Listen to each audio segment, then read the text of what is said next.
ఇప్పుడు వాళ్ళ వ్యాపారం చేయడం మొదలుపెట్టిన కాంచి వేరే వ్యాపారులను వెదగనివ్వకుండా వాళ్ళు ఒక మాఫియా లాగా తయారయ్యి ప్రతి చోట వాళ్ళు అడ్డు తగులుతున్నారు అనేది కూడా చాలా మంది వ్యాపారస్తులు కూడా కంప్లైంట్ చేస్తా ఉన్నారు. వ్యాపారం అంటే పోటీ. అసలు వినండి వీళ్ళు కాదు అసలు. ఇప్పుడు వీళ్ళు ఇటు మారవాడిలు చితికిపోతున్నారు, ఇటు సామాన్య ఆర్యవైశ్య వ్యాపారస్తులు చితికిపోతాయి. ఎవరి వల్ల? అసలు ప్రమాదం గోబ్యాక్ అనాల్సింది ఎవరిని? బహుళజాతి సంస్థల్ని, విదేశీ బహుళజాతి సంస్థల్ని గోబ్యాక్ అనాల. ఇలా అవి రావటం హైదరాబాద్లో కానీ ఎక్కడ కానీ రావటం వల్ల, లేదంటే స్వదేశీ బహుళజాతి సంస్థల్ని గోబ్యాక్ అనాల. చైనాని గోబ్యాక్ అనాల. చైనా వస్తువులు భారతదేశం రాకుండా గోబ్యాక్ అనాల. వస్తూనే ఉన్నాయి, ఎక్కడ కూడా ఆగట్లే. తర్వాత ఇలా అనాల్సిన వాటిని అనకుండా పాపం వాళ్ళ వ్యాపారంలో ఇటు ఆ మార్వాడీలు ఏం బాగలేరు వ్యాపారంగా. ఇలా జరుగుతుంటే ఇలా హైదరాబాద్ మార్వాడీలు బాగలేదా? మార్వాడీలు అందరు గుర్తుపెట్టుకోండి. మార్వాడీలు అంటే చిన్న చిన్న చిల్లర కోట్లు పెట్టుకున్న వాళ్ళ పరిస్థితి బాగలే. ఆర్య వయసుల్లో చిల్లర కోట్లు పెట్టుకున్న పరిస్థితి బాగలే. ఇప్పుడు చెన్నై షాపింగ్ మాల్ పెట్టుకున్నాడు బాగానే ఉండు, చిన్న వస్త్ర దుకాణం పెట్టుకున్నాడు మనోడు బాగలే. అట్లే అదే విధంగా చందనా బ్రదర్స్, బొమ్మనా బ్రదర్స్, సిఎంఆర్ వాళ్ళు బాగున్నారు.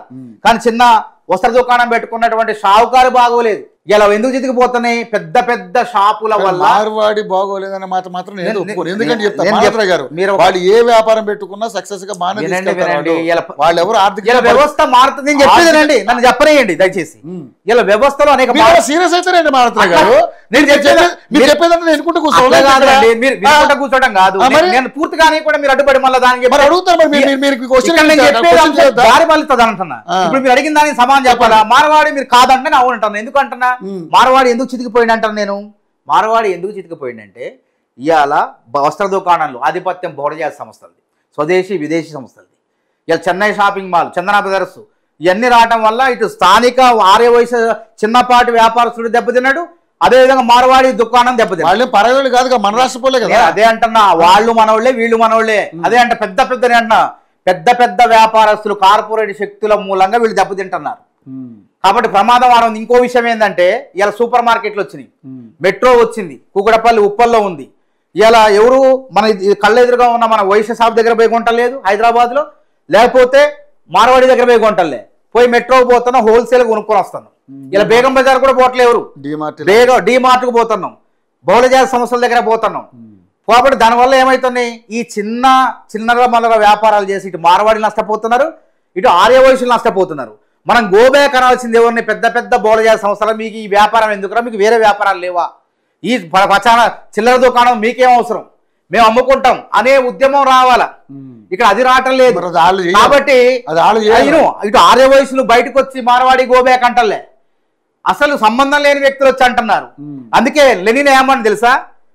విప్లవకారుడు, రచయిత, నా నాయకుడు లెనిన్ ఏమండంటే, ఏ నినాదం వెనక ఎవరి ప్రయోజనాలు ఉన్నాయో తెలుసుకోలేనంత వరకు, ఏ నినాదం వెనక ఎవరి ప్రయోజనాలు ఉన్నాయో దాగున్నాయో తెలుసుకోలేనంత వరకు జనం మోసపోతూనే ఉంటారు.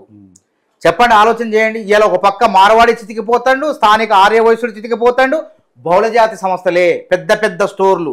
ఇలా రిలయన్స్ స్మార్ట్కు పోతున్నాం, మనం తరుణి సూపర్ పెద్ద పెద్ద షాపులకు పోతున్నాం. మార్వాడి కొట్లు వెలవలో పోతున్నాయి, పచారీ కొట్లు.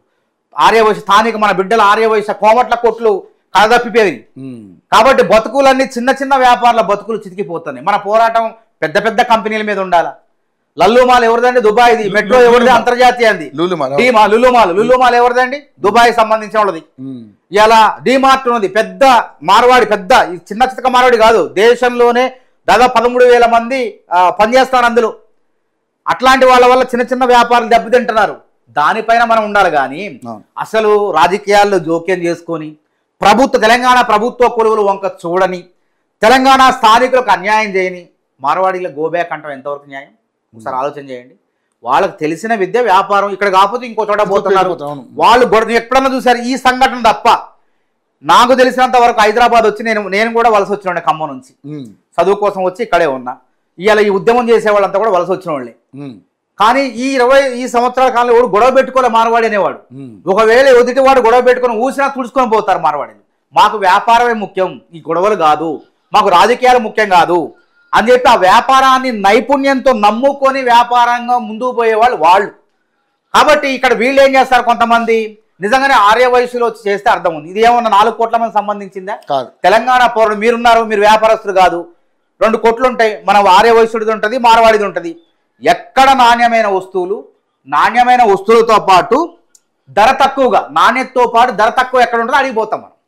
ఇప్పుడు డిమార్ట్ అనేది ధర తక్కువ ఇస్తుంది. ఇప్పుడు నేను చెప్తాను, మీరు అన్నారు బీజేపీ డిమార్ట్ అనేది అదే కదా, బహుళజాత సంస్థ, అది ఒక దేశీయ బహుళజాత సంస్థ. అవును, అంతర్జాతీయ బహుళజాత సంస్థలు మెట్రో ఉన్న ఆడికే పోతున్నారు అందరూ. మరి కస్టమర్ నేను అదే అంటున్నా, కస్టమర్ అనేవాడు, ఇది కస్టమర్ ఉద్యమం కాదు.